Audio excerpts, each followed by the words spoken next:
Today, I'm showing my kids something they've never seen before, mending.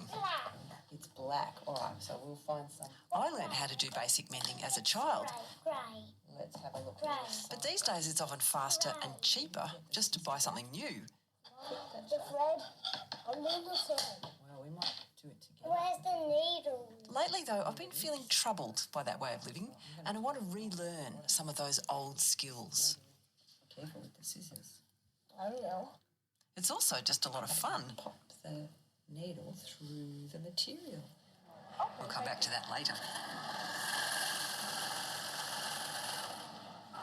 Before I gathered up the courage to let the kids get hands-on, I went to the annual craft and quilt fair for some inspiration.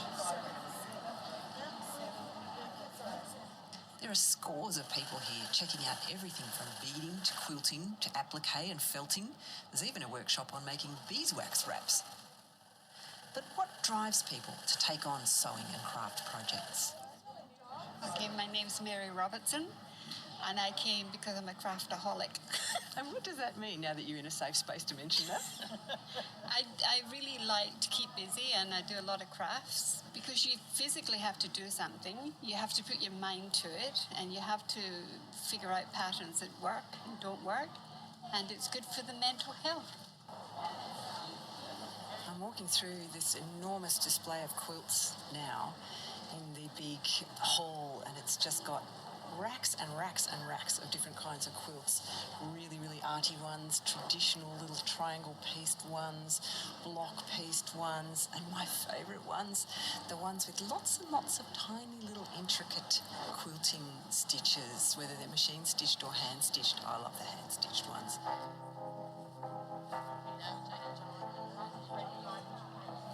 I feel like you're not allowed to touch them, but I feel like I'm actually running my hands over these fabrics, and I can feel all the little lumps and bumps.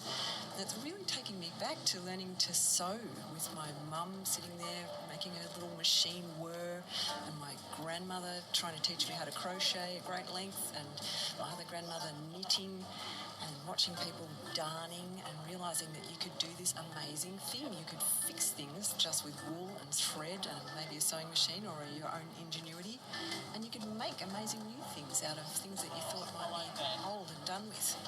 I'm getting a bit emotional.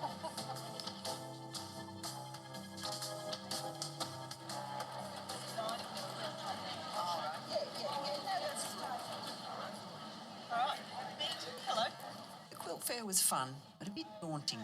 So I'm visiting a very quiet mending class, just for people like me, people who want to make a small but meaningful difference for their lives.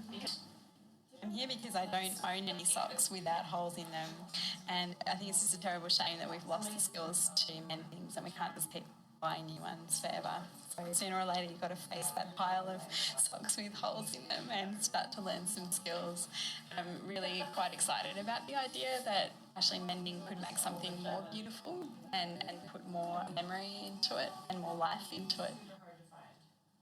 I'm concerned about the social and environmental impact of fast fashion, and I want people to learn to value clothes more and get them to last for longer, so mending's a really important part of that.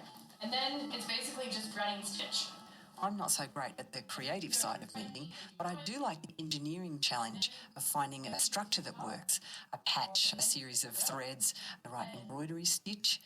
And I've realised it makes me feel at home threading wool onto a needle and darning socks and relearning the skills